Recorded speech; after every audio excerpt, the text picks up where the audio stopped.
Hello, my dear NEET aspirants. Why you need to get confused with the chemiosmosis when NEET botany Sucharita is here with you. So, in this short, I'm just going to quickly recap about the chemiosmosis theory. So, in a very easy way. So, let's say here this is a thylakoid membrane, and I have taken photosystem 2 and photosystem 1. So, both are going to excite simultaneously.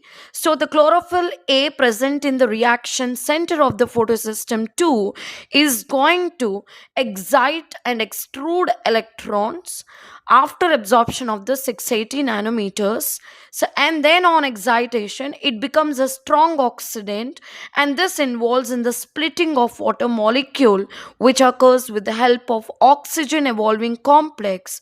Now this water splitting complex or oxygen evolving complex facing towards the lumen is involved in oxidation of water molecule. My count here is two water molecules involves in oxidation. Every time it is going to release four electrons, four protons, and one oxygen molecule.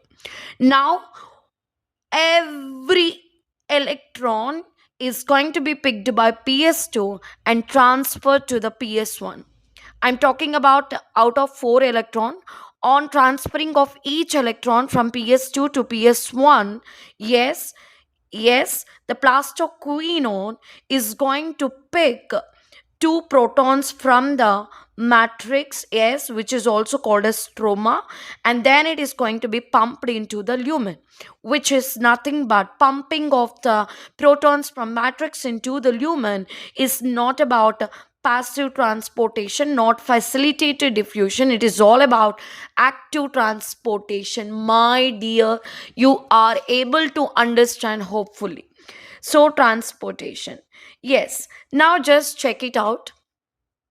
Now the electron is given to the PS1, which is already excited by absorbing 700 nanometer, and now it is going to pick electrons from the photosystem 2 through a series of electron transport system like plastoquinone, cytochrome Bf complex, and plastocyanin.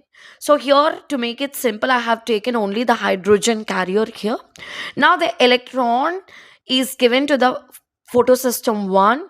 Now the photosystem 1 is going to give this electron to the final electron acceptor facing towards the matrix, which is nothing but ferredoxin.